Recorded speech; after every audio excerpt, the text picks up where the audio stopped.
Hi, this video for parents and guardians highlights what students learn in ELF 100 Civilization and what gameplay looks like.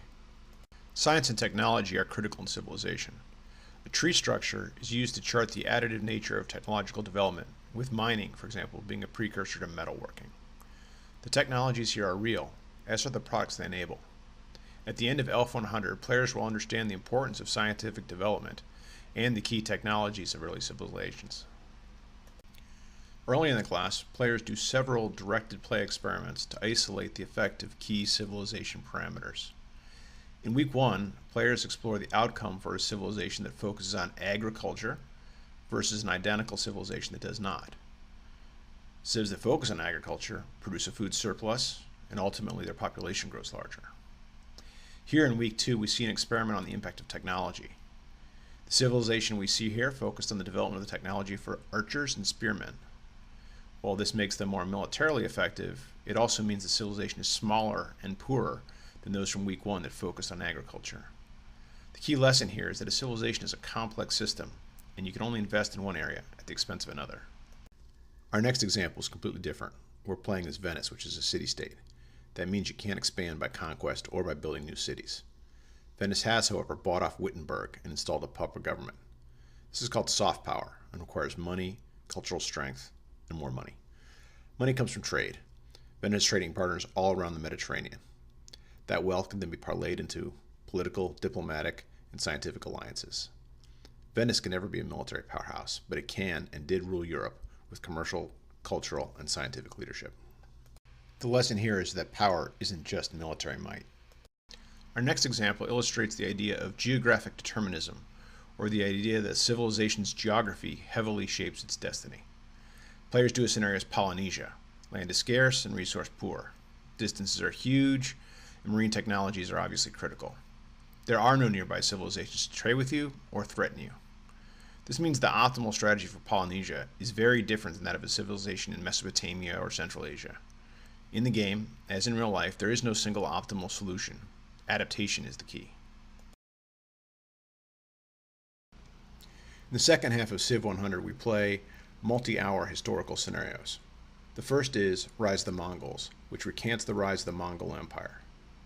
We're playing in 1206, beginning in Central Asia.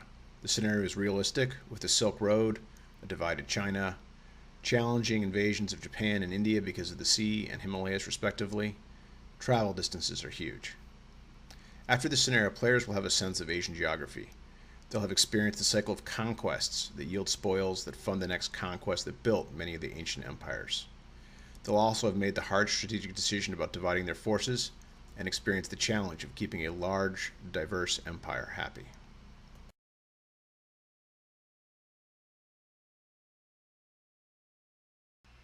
The second historical scenario in ELF 100 is the fall of Rome, specifically the Western Roman Empire. In this scenario, players experience the other side of empire, with barbarians attacking from the outside, while retrograde social policy and corrupt government create stability problems within. Decline is hard to avoid, so this scenario is about losing the least.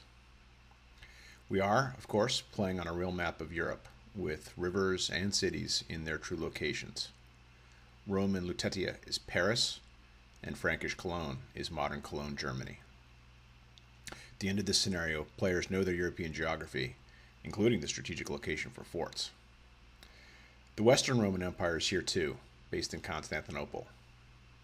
They have their own barbarian problem, and if they fall, the scenario is lost. That means players have to balance their own self-defense with supporting their allies against their barbarian invaders.